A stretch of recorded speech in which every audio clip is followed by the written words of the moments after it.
Good evening, dear viewers, and welcome to a 100th episode of Roll On Attention, I think. No, wait, hold on. I told everybody that I was gonna do this joke too, and then I messed it up. I was about to say it right. If that is not going full circle, ladies and gentlemen, I don't know what is. The reason I wanted to do that joke really is because on our 100th episode, we are going to revisit the very first story we spoke about on this podcast proper. And it is a Conan story. It is a Robert E. Howard story. Robert E. Howard is probably the author that we have covered the most. And by many, The Tower of the Elephant is considered to be one of his best stories. But why are we covering it again? I mean, are we going to find out something new about it? Did we find an old script? Is this just, to get the YouTube views? I mean, who knows? One thing is certain is that this is the type of tale that you could be talking about for more than once, with new added perspectives.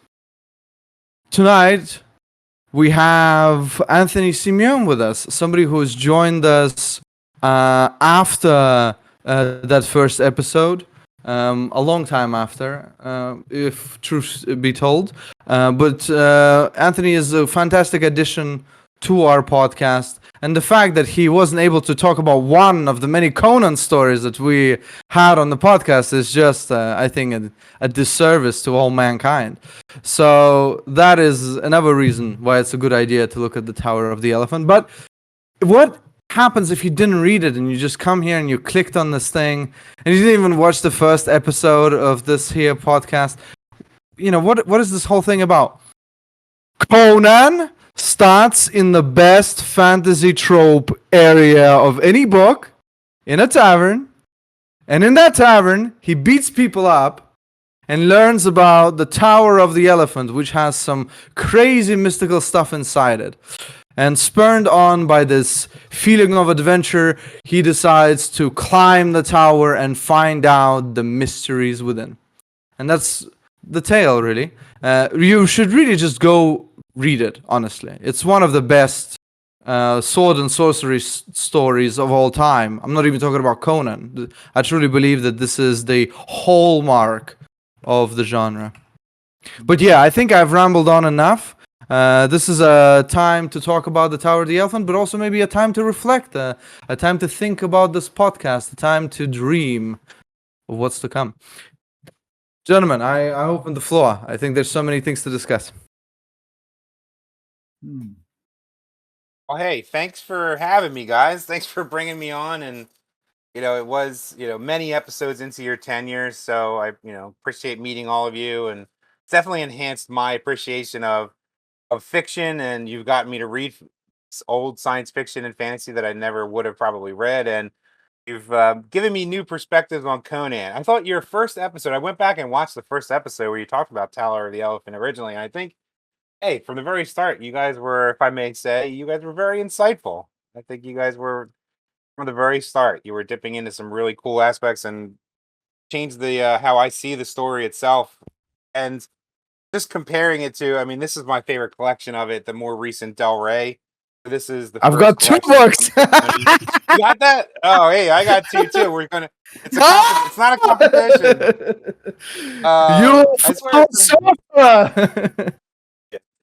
But no, I mean, just this story going from, just like we, the last episode we did, the Frost Giant's daughter, and this story was similar in the fact that there's this, Conan has this very physical, blood and guts encounter with actual human beings. Now, the one in Frost Giant's daughter was shorter and more violent, but this is, it really does start out like the old D&D adventures, the cliche D&D adventure of starting in a tavern, right? When you're reading the story and you're like, oh geez, here we go, he's in a tavern. But just seeing Conan interacting with human beings and really kind of showing his dominance of other people, but then meeting someone when he actually goes to the Tower of the Elephant after he hears about it, in the tavern, and then encountering the Prince of Thieves character in it when he's going into that, and it becomes the next step of a D&D adventure from a gamer's mindset. I know, you guys are most of you are also gamers, so role playing aficionados. So, he gets into there and he meets this Prince of Thieves character, and then, who obviously fails his saving throw against a certain creature, and meets his demise. But then Conan goes on and, but then it switches to, just like in the Frost Giant's Daughter, this surreal, the action kind of stops and he goes into this surreal, sort of otherworldly, ethereal thing where he meets this being and who describes his descent from space with his others of his race to this planet, to Earth. Yeah, but then it picks back up again. The action kind of picks back up and a little bit and goes into the final confrontation with the sorcerer named Yara. Yara. Um, Yara. Yara, but I think. yeah, but I mean, the story is great. The original story is great. I'm glad that these were republished years ago, probably about a decade ago, in 3 collections, all of Howard's stories untouched, even fragments. But then this series, I mean, Conan's been comic book fodder forever. But this series, I would highly recommend people picking up this as well if you can get a hold of it. This is by Dark Horse Comics. So there was I think they were all released in individual comic books, but then they released the trade paperbacks, which I really enjoy trade paperbacks more than individual comics. But then this became, this basically the author, Kurt Busiek is the author and Carrie Nord is the artist. And the artwork's incredible. The stories that they do are like original stories that this guy made up, interspersed and connect. And basically, these stories that he made up are like connective tissue between the actual adaptations of Howard stories. So it was really brilliant in that way. So, and this is the issue with. So there's more in this than just the adventure of the story, the Tower of the Elephant. But again, the writing. I mean, I just can't believe. Like, I go back and I read some of the way he wrote. Howard wrote, it's like he definitely influenced. You can see his influence in modern fantasy, modern, fantasy fiction, role playing games. Just, and I'm a huge fan of like Dungeons and Dragons from back in the day, and just how Gary Gygax wrote, one of the creators of Dungeons and Dragons. You can see like just how things are described of like as he's going on this basically an adventure, a dungeon crawl or a tower crawl in this case, where you can see like or like, oh yeah, I would have tried to roll for a saving throw here. Here's a combat sequence. We got to roll the d20 again, and so it was just reliving it and just feeling like how fresh and eternal and evergreen Howard's writing was. Is just fascinating and amazing, and it's a great return to a great story. So thank you for the opportunity again, fellows, for being able to read this with you and talk about this great story with you guys. Yeah, I mean, thanks for being here. I think I speak for everybody when I say that. Um, Tower of the Elephant has been adopted into so many different things. I mean, you've got the comic books, you've got pastiches written about what happens after. You have certain video games taking inspiration for it for quests. You've got board games that are just about the Tower of the Elephant. Um, it has touched so many facets of the Conan fandom and the genre of sword and sorcery as a whole. Robert, you are a person who actually grew up alongside sword and sorcery, so to speak, right? The genre was constantly evolving throughout your lifetime. Coming back to the Tower of the Elephant, how does it make you feel to sort of return to the source of it all?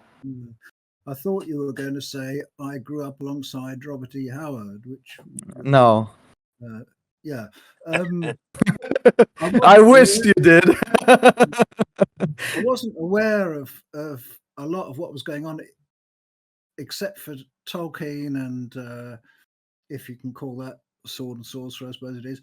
But the whole mishmash of it, I wasn't really much aware of, which in a way it makes me the odd one out, I suppose, here in that it's not a genre I'm that fond of. It's simply that Howard was so good at it, he kind of bursts all the boundaries of genre affiliation, if you like, to me anyway.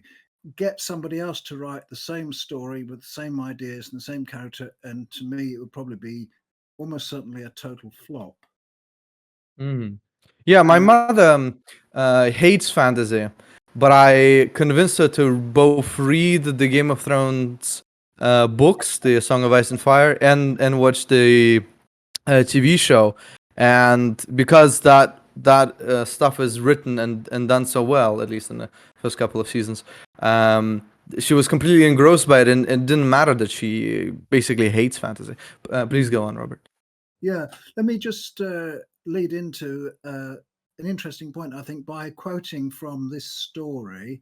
Let me just bring it up on screen. Oh, he's bringing it up. Yeah, here we are. This is just 3 lines from the story. He had squatted for hours in the courtyard of the philosophers, listening to the arguments of theologians and teachers, and come away in a haze of bewilderment, sure of only one thing, and that they were all touched in the head. Now, that was a little glimpse of Conan's powerful sense of curiosity. He's not just into looting and thievery. He actually has almost a cat-like curiosity for the world around him. And although he's certainly not the intellectual type, it gives a sort of chance for the reader to say, well, he's there's a lot more to him than just biffing Conan. And this tendency that I've got to try and defend Conan, try and stand up to the poor fellow, it's an interesting example of how an author can sort of bewitch one's brain, if you like. Because if somebody were to criticize Conan, I'd immediately want to stand up for him and say, you lay off Conan. And considering that the chap didn't actually really exist, he's just completely fictional. That's quite an interesting psychological phenomenon. Yeah, And he's like our guy, man. He just feels like our guy.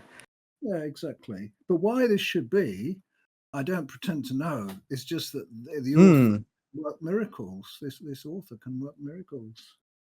And another way he can Yes. work miracles is that he has this muscle-bound, not very intellectual, well, not totally non-intellectual, totally non-versed in magic character who keeps being pitted against supernatural foes in story after story. That every single Conan story has a supernatural danger, and he always comes out on top, despite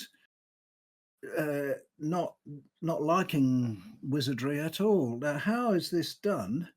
It's an enormous challenge for the author, and he comes up with different solutions in each story. But I suppose you can group them in perhaps in 2 ways. I don't know. If one way is that if Conan is the enemy of one sorcerer, that very fact is likely to make him the friend of another one, an opposition sorcerer. That works sometimes.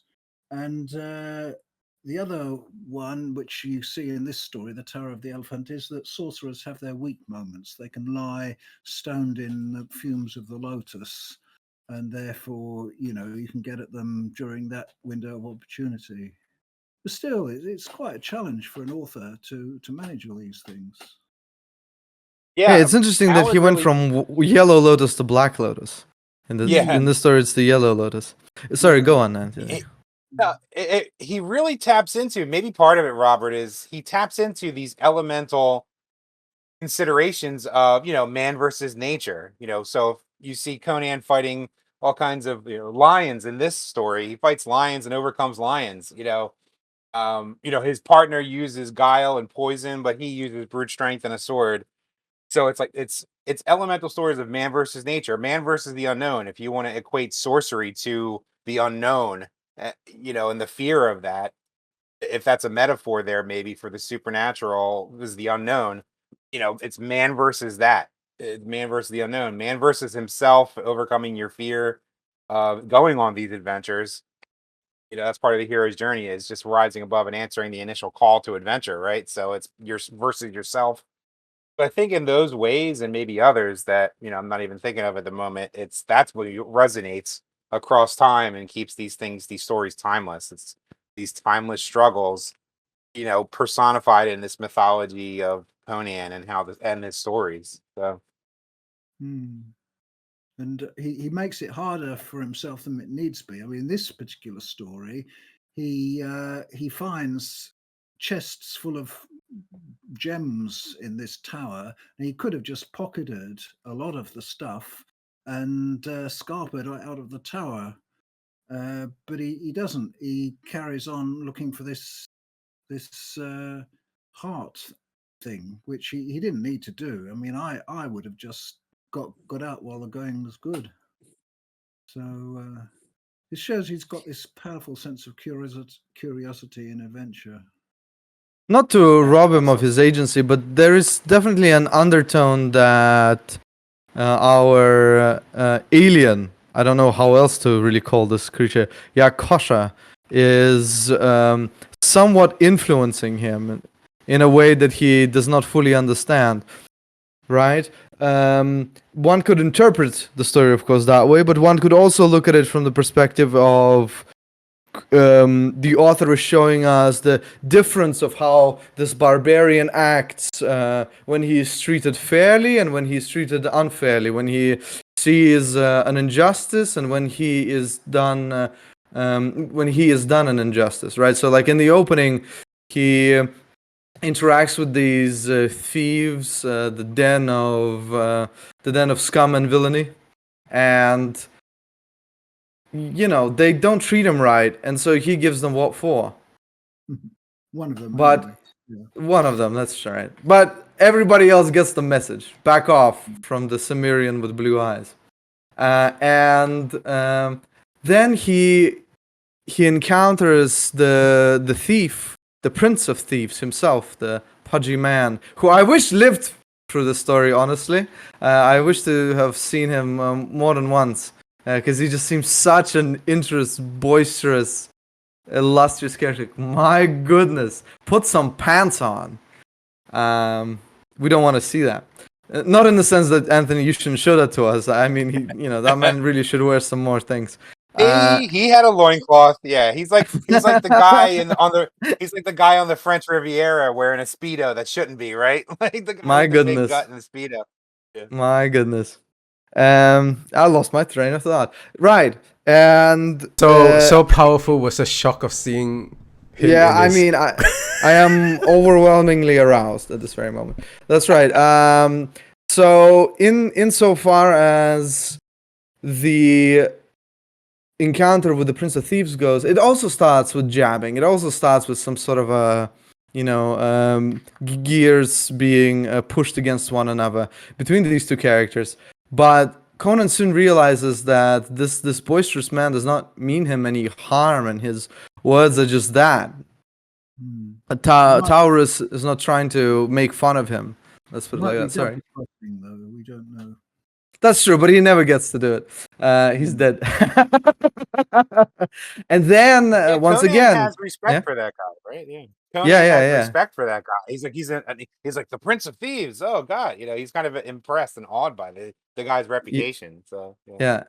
Which is a funny thing to consider, because we know Conan and what he's capable of and what he has done since the story of the Tower of the Elephant, right? This is one of the youngest that we see the depiction of Conan. Probably not as young as Frost Giant's daughter. But yeah, he then meets this creature that in its own right is just a prisoner of its circumstances. And he feels pity for it, even though it's monstrous and all-powerful, right? In some aspects. It's very interesting to see the progression of how he interacts with things. Conversations between other characters, other points of view. and the progression of it just seems to elevate the character, make us understand him more and more with each encounter. Yeah. Actually, what about you? You've been silent for a while. Yeah, my main thought for this podcast was for this particular episode of the podcast was I went back to listen to our very first one. We had that really painful reading of the actual entire story. Like each one of us read one act, and what struck me most about the difference between our very first podcast and what came after was we really went into the story. Like we really talked about the story and less about the stuff surrounding the story. And that is I think without reading the story, our listeners very well could understand what was going on inside the story. Like they could have it's as if they read the story itself. And we talked a lot less about the things surrounding the story, like for instance this alien creature is very obviously a homage to one of Robert E. Howard's great friends, which is H.P. Lovecraft. He definitely borrowed it from him. The concept, I think, and it was very much a sort of a homage to H.P. Lovecraft, which we later come to realize that all three of them, Clark Ashton Smith, H.P. Lovecraft, and Conan, they all do that, like little callbacks, little homages to each other in their stories. And I think H.P. Lovecraft did the same thing with it's one of his stories that I cannot remember the name of, the one with the strange church in Irish or Italian town, something shadows. I keep mixing The Haunter of the Dark. the Haunter of the Dark. Yes, it's one of Something shadow. it's one of the three stories with names that are so similar to each other. I cannot remember. Like even the story beats are so similar that I cannot differentiate between the three. Yeah, and then Clark Ashton Smith did the same thing with some of his stories as well. I remember the Wizard of the White Worm. The Coming of the White Worm. The Coming of the White Worm, that had a lot of that had some references to Conan stories as well, I think. Or was it the other one, the one where the wizard went into jaunt through a portal and Both of them mention the word Hyperborea, but it's not anything to do with Hyperborea. Really? Okay. My mistake then. But we talked a lot less about those things surrounding the stories. Back in the day, we definitely were more focused on the story itself, and I think we did a pretty thorough job of it. We really went beat by beat through the story. We went through we talked about I remember talking about the some of the stuff that clearly had some that clearly was Howard trying to describe modern technology, but shrouding them in like this as how a less scientifically, technologically advanced civilization would have seen it. Like, you know, the description of alloys and metals. And Nikki gave us some very, very good insights, along with Robert actually, into the characters. And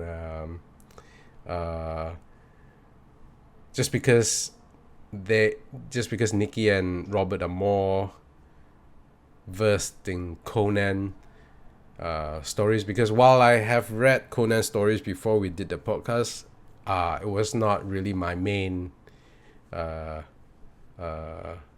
Interest?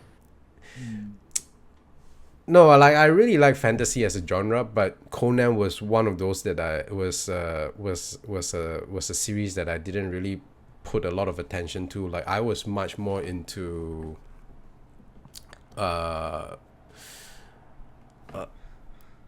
like I was more into the TSR stuff way back then. They were much easier reads. And I was much more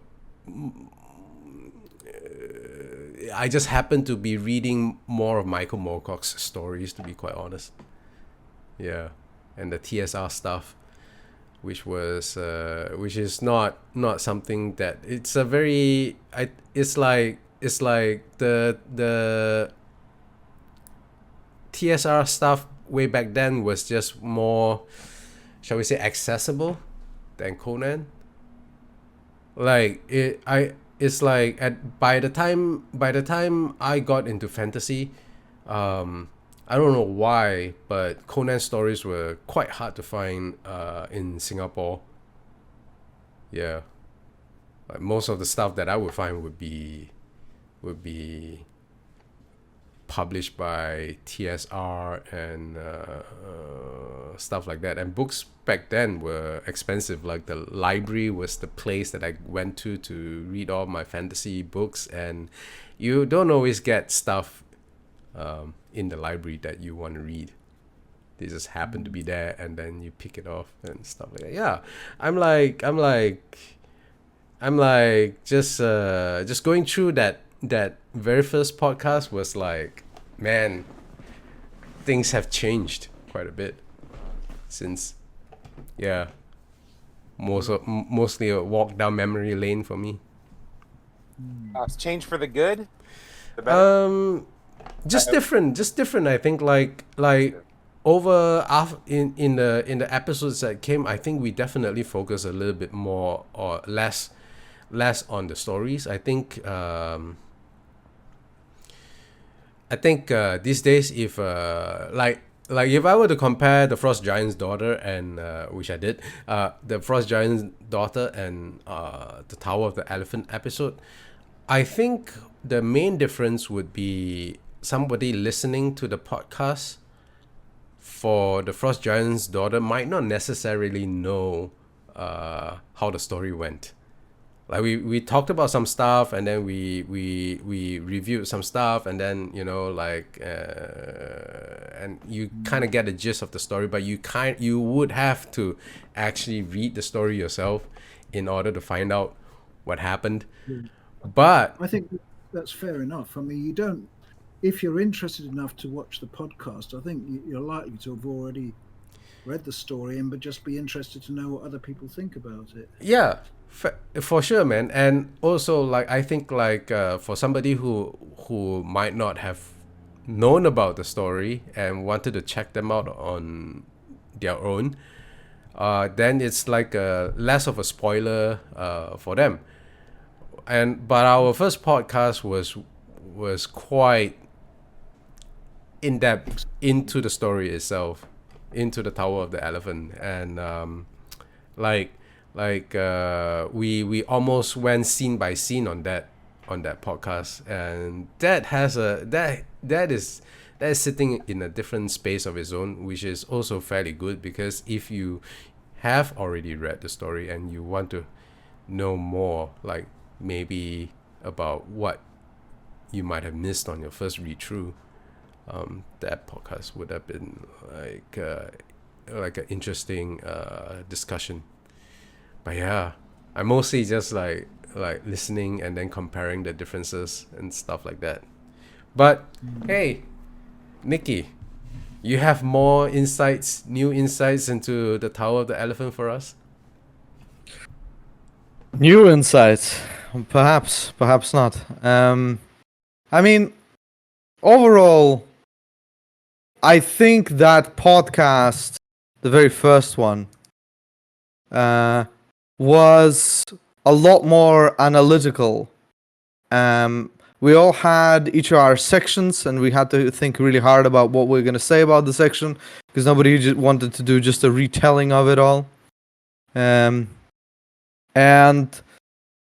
it worked quite well. I mean, I enjoyed it, but it's just not a sustainable way to talk about each of these stories, unless this is something that what's it called? Is our full-time job in a sense. As far as the story itself is concerned, wow, I mean, there's so many things. The amount of backstory that Yakosha gives, not just to his race, but also to the way the entire universe of Conan has progressed, how it has seen all of the ages, how the Atlanteans rose to power and then also waned away from it, and then became apes and all that stuff. It's just fascinating little snippets of things that would either be expanded on or remain a mystery until pastiches and books by people like Robert Jordan came onto the stage. The Tower of the Elephant. I've been thinking about it from the perspective of why do I think that it's the greatest sword and sorcery story, like the gold standard. And I think it really comes down to two things. Number one, the entire story has its way of constantly making you follow the narrative without any pause. At the same time, it also takes its time to look at some of these things, at some of the interesting prospects that it gives, and allows it to breathe with an aura of mystery and suspense. And a lot of sword and sorcery stories can either do one or the other. They can either have non-stop action, or they could have the aura of mystery and great, strange things transpiring. But the fact that Robert E. Howard married these two and made it really the sword and sorcery is what elevates it for me. I also believe that this is probably this has the most intense fight that Conan has on screen, as far as anything is concerned. All the other stories, at least the way it's written, it feels the most intense. And the stakes are so high. I mean, the spider, if it just touches him once, is going to die, right? There's something so cool about that aspect of the fight. And the fact that all of the battles since written in all the other tales have more stakes in them, but this one remains so clear in my memory. I can still imagine the way I imagined it as a child of what was transpiring. Yeah, that really says something about the story. But I think if anybody wants to get what Conan is all about, they really just need to read this story. And they'll get it all. They'll get every single aspect of why a person may like Robert E. Howard's work. The strange magics, the thieves and scum of society, the politics of a wondrous city, the Sumerian coming onto the scene as if he was a bull in a china shop, ready to wreck the entire status quo. And nothing is ever the same after Conan interacts with your city, with your cult, with your organization. It's going to be changed forever, in a good or a bad way. But if Conan's on screen, something's going to happen. Yeah, and it's just reading the story again and thinking about what Robert was saying earlier. Conan, if you've only really experienced Conan through the movies, through the Arnold Schwarzenegger movies. Not that Schwarzenegger didn't give him a little bit of dimension, but he's just so muscle bound and so like that's really just it seems like what his focus is. And he in the stories you really see about how he he has the intelligence to comprehend things. Maybe he doesn't comprehend it as much as these people that dig through arcane tomes and obscure lore, but he can grasp it, he can understand it, and he's really against the decadence of society. He rises, but so in a way, he is like the noble savage. But it's sorcery and all this forbidden knowledge is forbidden for a reason. Like you really shouldn't be dabbling in it anyway. So it's his stance against it is in this world, in his world, is the right way to be, really, because sorcery leads you really inevitably to bad things. I mean, he does bump into some of the stories and there's some good magic users, so to speak, but even then, they're few and far between. So anytime he's going up against the supernatural and people who are steeped in it, they also sort of align with chaos and maybe even evil. So it's his stance is always sort of the better one. One of the running themes that Robert E. Howard had with Conan was the tension between civilization and barbarism. I don't know if I want to call it barbarism. It's let's call it a simpler, more rustic, rural way of life, and is one of those things that we didn't really talk about in the first podcast. It was only sort of covered, like I think Nikki gave like a very brief, like just touched on it briefly, but it was one of those things that is a running theme in Robert E. Howard's works, and like it I would say almost that it is his own personal philosophy as well. Like it's just based on how strongly it comes through in all of the Conan stories, and even in Khal the Conqueror, it comes out a little bit because Khal is like the prototype of Conan, and even in the Solomon Kane stories, there's a little bit of that. That's like you would find deceit and all of the unsavory sort of stuff in civilization, whereas like characters like Solomon Kane or Conan would be purer. They are more direct forces of nature, I would say. Maybe a little bit more brutal, but they don't pretend to be something that they are not. And Conan very much embodies that, and like it's one of those it's definitely one of those things for me where I did not have just to touch on the points that Robert had brought up and you sort of went into, Anthony, which is that Conan is a much more nuanced character than Arnold Schwarzenegger definitely portrayed him to be. Like the guy have brains, but the thing is, you don't necessarily appreciate that unless you have started to read more of Conan.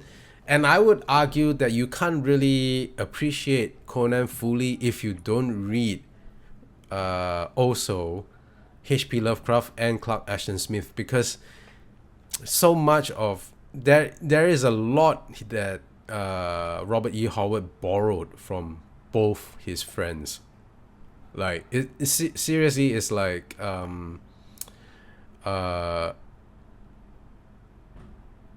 there is a I like it's not just like the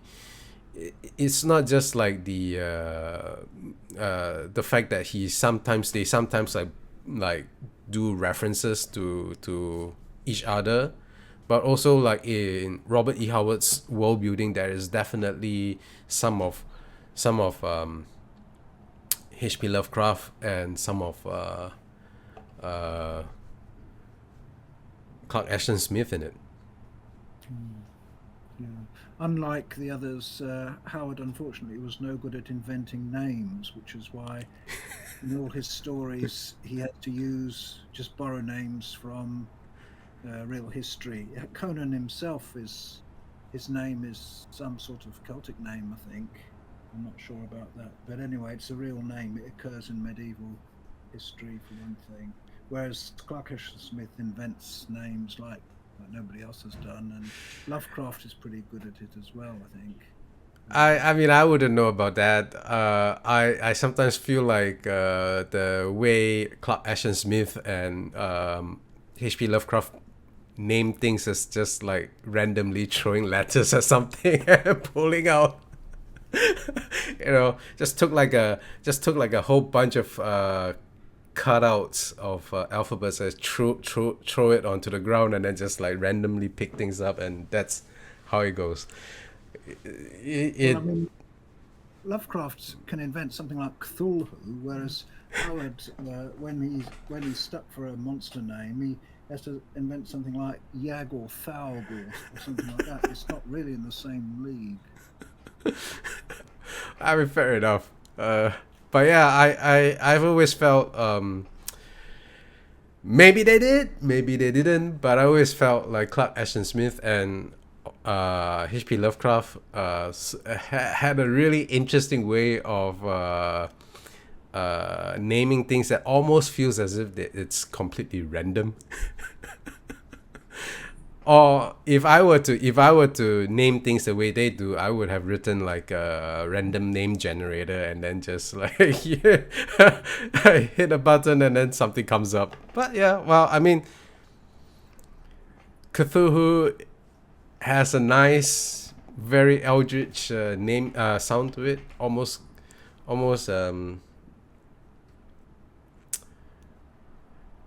Welsh, I would say. Well, but maybe I am insulting Welsh people that way. I don't know. It's fine. No one cares. Okay.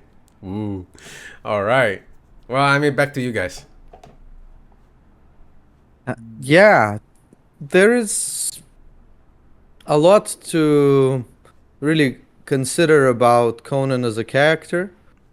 I think each of us have a very different idea what kind of a person Conan is truly. But I think all of us, to a lesser or a more of an extent, find him at least interesting, right? And Howard has a bunch of other characters that he wrote about, but I think the reason Conan has survived over the years and why he is so prominent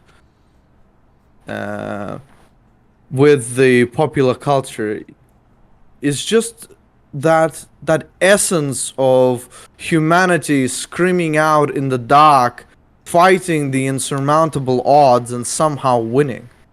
At least to me, that's what really appeals to this mortal coil of mine. The idea that somebody who's just a human being can do the impossible.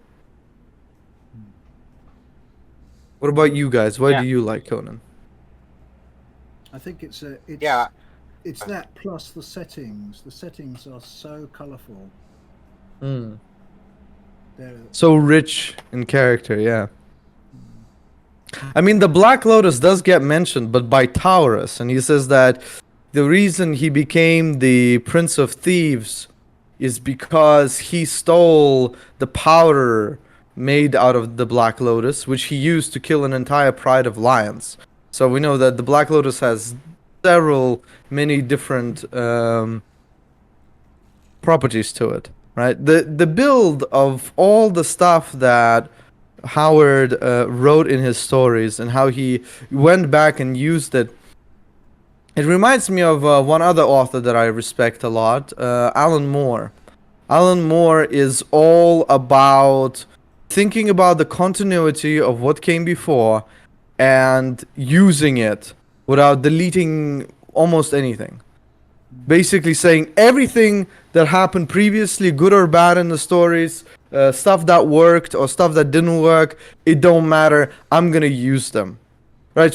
A bad example of that would be J.K. Rowling in her 4th book, I think, where basically she didn't want to deal with time travel anymore, so she destroyed all of the MacGuffins that could go back in time, like as an off thing.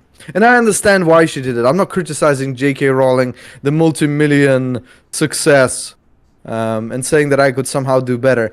I'm just saying that comparatively, I think Howard would find a way to make it a whole thing of why these devices no longer existed, and it would take like a couple of chapters to explain. It would be interesting, and then at the end he would mystify you in such a way where at the end you wouldn't even realize that what he basically did was like, I don't want to have time travel anymore. Here's my explanation of why there isn't time travel anymore. Right. Sometimes Rather the than just write it out. Yeah. Yeah. What were you saying, Robert? You get echoes like this jewel is called the heart, and in the Yara of the Dragon, the main jewel is also called the heart of something, heart of Ahriman. So, Yeah, I wouldn't be I wouldn't be surprised if Robert E. Howard has or had, let's say, an internal reason of why they were all called the Hearts and what was that all about. I mean, here it feels like it's a more or less of a shot case, right? It is about the creature and the use of its heart, but it's like I feel like we know stuff about the Sumerian age, the Hyboria age, the time of Conan, insofar as what kind of nations there are, what kind of beasts there could be, and so on and so forth. But I feel like there's this huge cosmology and rules in this cosmology that he never wrote down, that you can see the traces of in his story. And he gets to reveal a bit of that in the Tower of the Elephant through this maimed individual, the prisoner of Yara, the elephant. Yeah. And I mean, he doesn't do this huge. Yeah, you're getting glimpses of it. I think that's the key to good writing as far as world building is concerned. I think we could all agree to that. He developed this world in the background, but he gives us glimpses rather than info dumps. I mean, and if the info dumps come in the form of some giant, mystical creature with a elephant's head telling you his backstory, I mean, that's fine. It's not like it doesn't seem heavy-handed. It doesn't seem Well, I overwrought. mean, So some people like that kind of to me, some people like that That's kind true. of stuff. Like there's a reason Yeah, why I- Brandon Sanderson is doing so well. yeah, and I wonder if that's a more recent kind of development where over time fantasy people have become such fantasy nerds, myself definitely included, where it's like, I want more of this world building, especially if you're into role playing, where it's over time, it's become so much more of an aspect of to enjoy the fantasy of it is to have this really established simulationist world almost where all the rules are in place of physics, the paranormal and supernatural physics are in place. But it's back then, you have to think of how he's writing these stories for publication and really obviously how he ended his own life. Howard probably wasn't happy with his own circumstances, and I think that Conan was like his almost idealized self where he maybe really didn't like our civilization at the time. Here in South, he was in Texas, right? So maybe he didn't like the world he was in, and he was projecting this idealized version of himself with his characters in the stories, especially Conan, where he was intelligent, but he was primal, and he didn't like civilization, but he in his own way had his own type of civilization, which was more primal, more rustic, more not primitive per se, but more pure in the fact that once you get too civilized, things become corrupt. So, and I think that that's what he was fighting against in his own life, and then ultimately he lost his own battle with the real world, you know, and taking his own life. But it's, you think of this elemental writer, you think of this writer who's writing so frantically and such a fast paced time that he wrote all of the stories he wrote in such a short period of time and died at 30. I mean, it's just incredible, the feat of creativity and invention in that respect. And I think that comes out in Conan's character. I think that, you know, Conan personifies a lot of what his own feelings about the world were, and it's tragic and it's beautiful at the same time. He gifted this to us, to the world, these stories, and then, you know, passed away so tragically. But, Yeah, I've heard that shortly before he died, actually, he was thinking of moving on from Conan. You know, we might not have had many more Conan stories anyway, but we've had something else. I wonder if he would live the life of Arthur Conan Doyle afterwards and have people constantly ask him, yeah, but where is Conan? And where is Conan? What's going on with Conan? Yeah. I mean, also, it could be, by the way, that Robert E. Howard would evolve into a Brandon Sanderson type of a figure. I mean, for the amount of work written, edging towards the amount of world building done, there's a lot of world building in a lot of his stories. And I feel like if he did full-sized novels, there would be a lot more of that. I mean, you get to basically travel the world of Conan in The Hour of the Dragon, with Conan going to all these different places and all these interesting things and characters that we get to see on screen. So I don't know why exactly he wrote it in that way, but I get the feeling of he would take the opportunity of doing more world building if he had novel-sized orders. Right, you have to remember this individual worked like someone at accounting works today when it comes to writing all this stuff. He would send it out and he would get paid for it, and he'd do the next one almost as fast as possible to get more income. Right, it was an income-based situation for him. I'm gonna have to say, like, even if Robert E. Howard got to write a novel and then he just started more of her world building, I don't think he would ever do it the way Brandon Sanderson does it, because I mean, like, Brandon Sanderson has a very particular way of telling you about his world, which is wall of text. He would just throw it at you in an exposition from a dialogue, like between two people. Like he would literally do that. Whereas Robert E. Howard, even in The Hour of the Dragon, he takes you to places and shows you his world building, right? And you get to know a little bit about the different aspects of his world. Like, he would actually encounter a spirit inside the pyramid in the worshipping of the Seth when he visited that temple, I think, like that in the form of that little girl, that is very clearly a very malignant kind of spirit that had lived for thousands of years and stuff like that. That he would show you stuff like that, whereas in Brandon Sanderson, it would be like a dialogue that filled an entire page about this particular magic system.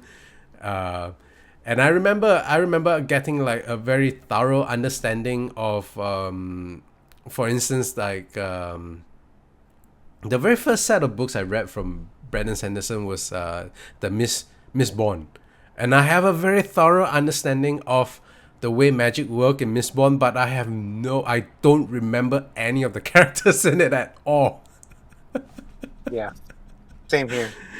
I thought it was a good trilogy, the first trilogy, but there was a few standout characters, but otherwise, Yeah, that I remember. There'll be, I like, remember the couple. main character was a woman, and that's about it. That's it. But I could remember that the magic system had something to do with metal, and that each person has an aspect that they're born with, and that there was some god that there was a duality inside in his world where one. Where it's a bit like law and chaos in Michael Moorcock's world, Yeah. where if Like one ruin, and something. Yeah. yes, I can remember all that, but I can't remember the name of the character. It's like Right. it's like okay, that shows you something. But with Conan, you can remember all these like Belit, the queen of the river, or the pirate queen, right, or whatever. And yeah, there's so many like characters that you can remember. Yeah, Like and this, the and, being, and the cool thing is how colorfully Robert E. Howard does introduces all these elements. I can still remember. It's not Heart of the Dragon, but there was one. Was it the Hour of the Dragon? Hour of the Dragon, yeah. Yeah, it was a long. It was like a expedition inside the Pict territory, you know. That was the one, right? The Hour of the Dragon. No, you're thinking Yeah, of pretty sure. Beyond the Black River now. Oh, okay, Beyond the Black River. Okay. Yeah, I mean, I could even if I don't remember the titles of the story, which I'm terrible at, but I still can see the scenes in my mind. Like I could remember the Conan fighting, getting sort of involved in the tribe, and then the tribe shaman summoning the terrible saber-toothed tiger, was it? Some crazy creature from prehistoric times, and then the fighting that was involved, and all of that stuff. It was all introduced in a very colorful, memorable way, and things like Brandon Sanderson, like okay, yeah, I can recall some of his world building, but I don't recall the story at all. Not saying which is good or bad, but it is. It is. Yeah, it's more like the plot. Yeah, the plot and the character. His magic system is more important. His characters are just vehicles to show you his creation, his world, Exactly. and Exactly. his magic. Yeah. Whereas, the Conan stories are from a different direction. It's more character driven and action driven, and the world is sort of just the window dressing and the So icing on the yeah, cake. so back to Nikki's original point, which is that I don't think Robert E. Howard would have done world building in quite the same way. It would still have been very colorful stories, very colorful characters, and you could even if you couldn't name the characters like me, you could still remember the scenes that they were in. Yeah, I mean, in the back of this collection, this Del Rey collection, at Tower of the Elephant is, I mean, there's images of the maps that Howard drew of.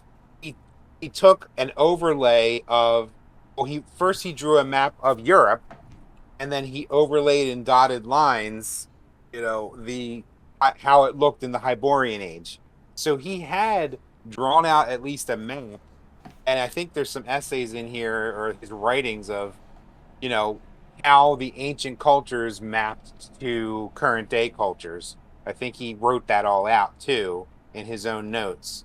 So he did that world building definitely on the back end with maps and drawing out the cultures. And yeah, some people may criticize that he mapped the cultures too closely, whereas like a modern author might. Honestly, Yeah. I cannot see that as a criticism at all, because so is Tolkien. Yeah. Tolkien is the same way. He basically took Northern Europe's mythology and then just kind of spun it into his own thing. I really respect what Howard had done, which is that he had put in probably like quite a lot of effort. Maybe as much as, if not just a little less than Tolkien did in his world building, in writing out his notes and stuff like that. And the difference is that he didn't feel the need to hammer us over the head with it. He just showed us stuff when it's necessary.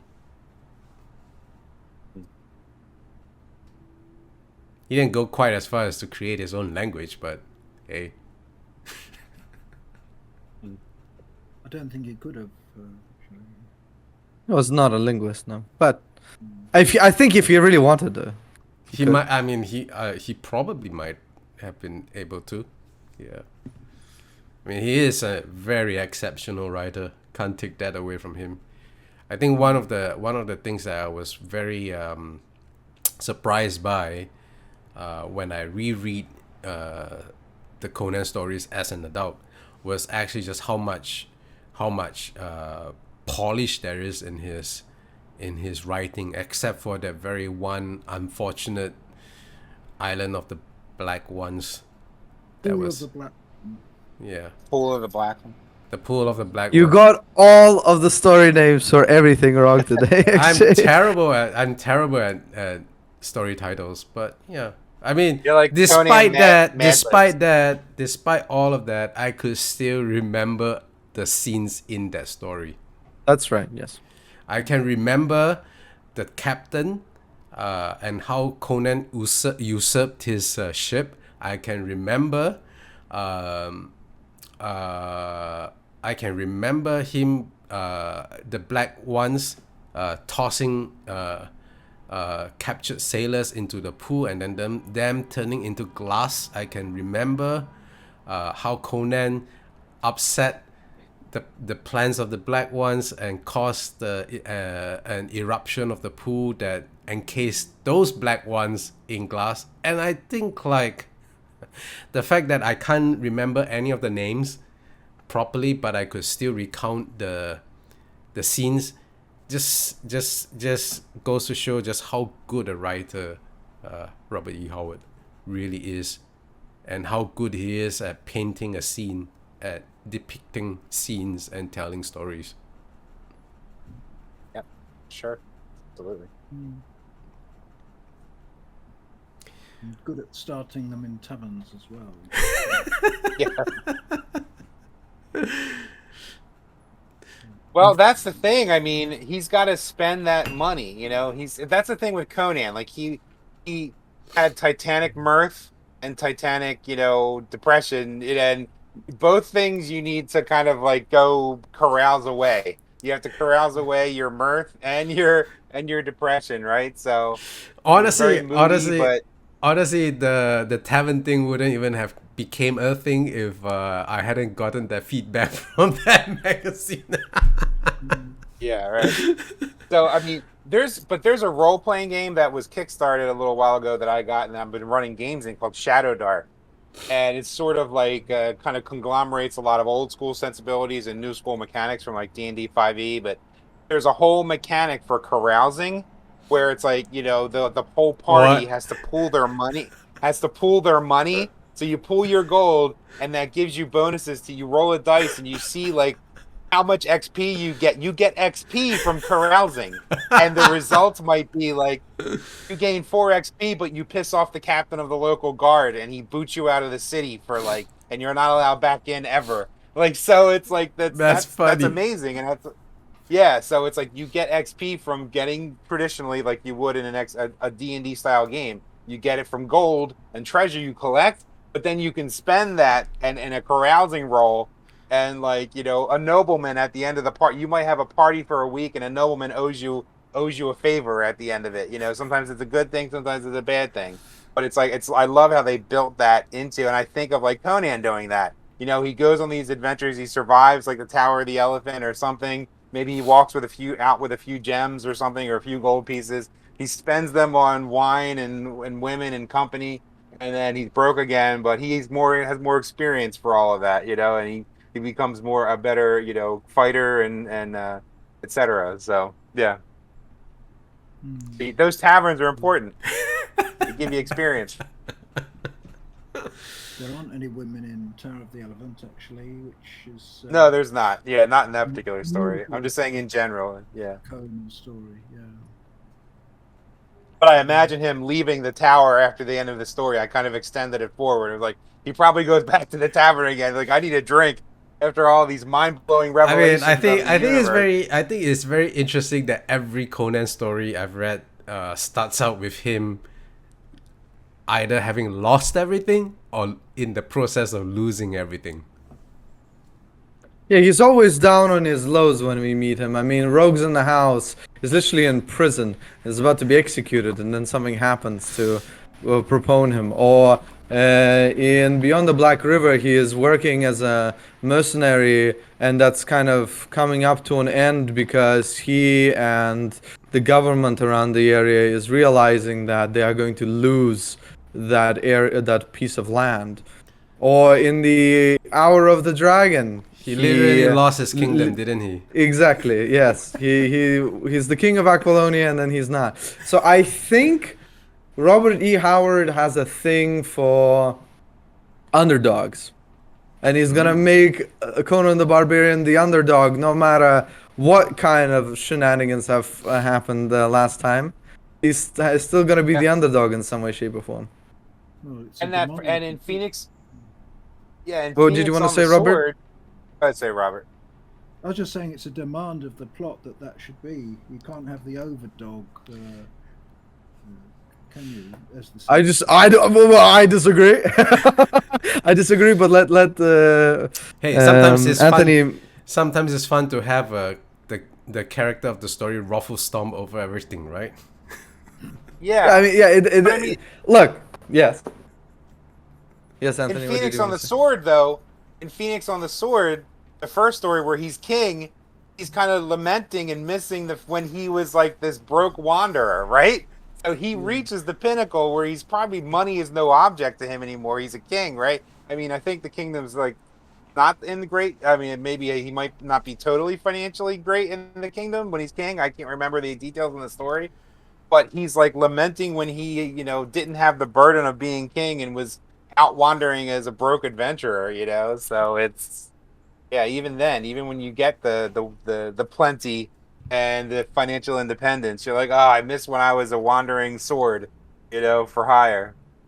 And I was like always fighting for my next meal and my next bag of coins. Yeah.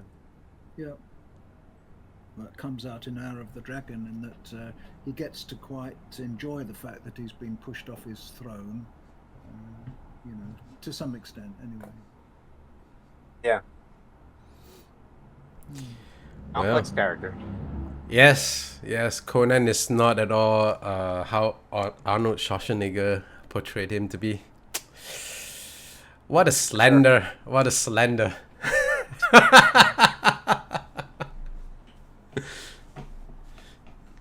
So Right, I don't well. know. Do we reach the point where we grade this again? Do we I mean, give it mark? do we need to? The story I don't know. What do actually you guys became better on the second reading, I gotta say, because now I have a better appreciation. Now that I've read more of Clark Ashton Smith and H.P. Lovecraft and all of his other stories, I actually have a higher score for Tower of the Elephant. Like, I would give it. Is that right? Yeah. I don't remember if we didn't have the score. We didn't do. We didn't have No, the no. score at that time, Right. but now I would give it 9 out of 10. Only 9. Only 9. Well, compared to you, Robert, because you typically give like 12 out of 10s. Yeah. I'll just give it 10 out of 10, I think. Robert, I agree. That's my rating. brother, you and me together. We are the gates I of give it- 10 out of 10. Yeah, yes, sorry. Okay, so we know I'll give how it a much 10 you out would of give. 10. Yeah. Yeah, rarely I give- agree. I'm a 10. I got a lower score. Okay, I'll leave it at I 9 think is you not will. bad, I though. think you enjoyed that status, Mr. Critic. that. Hey, 10 out of 10 means perfection. Nothing could be better. Yeah. Yeah, I would say just from sheer this type of story, it definitely sits high, the highest pinnacle with honestly- other stories that are also Honestly, Yeah, like that- the amount of precedents that Conan had set is just unbelievable. Like even if you take away the fact that almost every fantasy story starts in a tavern these days, hey, just that trope. If I could say that I've set that trope in action, I mean I would have said I left my mark in the world. right. But yes, 100 episodes of Roll of a Tangent. 100 times we have sat down and talked about stories. 100 times have we gleamed into the minds of the authors. Sometimes even our own minds when we discussed stories done by us. All of us at this table have done this. And, all I want to say, here's to 100 more. To 100 Hey, more. Cheers. Cheers. Salute. Yep. 100 more. All right, and with that, I guess that about wraps up this particular episode. If no one else has anything else to add, no. Go and read. Go and Reading is read. important. All right, The more you read, the more you'll understand the world around you. and that That's is right. beautiful. Read more and understand more. Goodbye, guys. Cheerio. All right. Bye bye. See you next time.